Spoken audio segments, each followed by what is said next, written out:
আসসালামু আলাইকুম রহমতুল্লাহ। প্রিয় দেশবাসী, কেমন আছেন? আশা করি ভালোই আছেন। আমি আলহামদুলিল্লাহ ভালো আছি।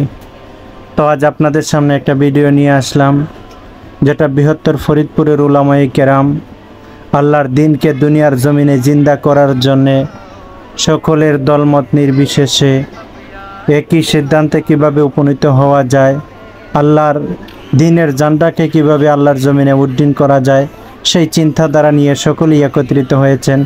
আলহামদুলিল্লাহ, দেখতেও অনেকটা সুন্দর লাগতেছে, জান্নাতি পরিবেশ মনে হচ্ছে। আল্লাহ তাআলার কাছে দোয়া করি, আল্লাহ তাআলা যেন বাংলার সমস্ত মুসলমানদেরকে, ইমানদারদেরকে, সমস্ত দলগুলাকে এক প্ল্যাটফর্মে এসে আল্লাহর কালিমার জান্ডাকে যেন উড্ডীন করতে পারি, কালিমার পতাকাকে যেন আমরা উড্ডীন করতে পারি। আল্লাহ যেন সেই তৌফিক দান করেন। আর আমি বলবো, আমরা যারা যেখান থেকে এই ভিডিওগুলা দেখতেছি, শুনতেছি, আমরা প্রত্যেকেই এই ভিডিওগুলা বেশি বেশি করে প্রচার করার চেষ্টা করব। নিজেরা দাওয়াত দিব দ্বীনের পথে, ধর্মের পথে, নামাজের দিকে, ইসলামের দিকে।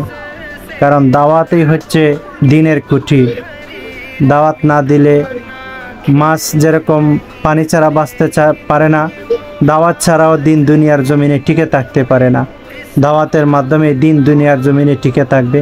অতএব আমরা দাওয়াতের প্রচার প্রসার করি, আল্লাহর দ্বীনকে দুনিয়ার জমিনে বাস্তবায়ন করার জন্যে আমরা সম্মিলিতভাবে প্রচেষ্টা চালাই। তাই আমি সবসময় একটা বাক্য এভাবে বলে থাকি, বিশ্বের বাংলার মুসলিম এক হও, ঐক্য গড়ো, কোরআন দিয়ে বাংলা গড়ো। অতএব এখন কোরআন দিয়ে বাংলা গড়ার সময় এসেছে।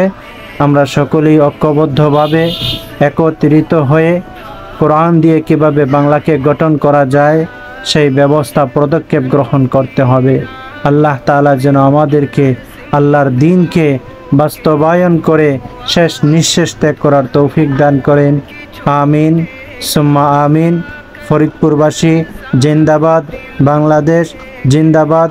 জয় হোক আল কোরআনের সংবিধান বাস্তবায়ন হোক এই বাংলার জমিনে, এই আশা ব্যক্ত করে আমি আজকে এখানেই সমাপ্ত করলাম। নাসরুম মিনাল্লাহি ওয়া ফাতহুন কারীব।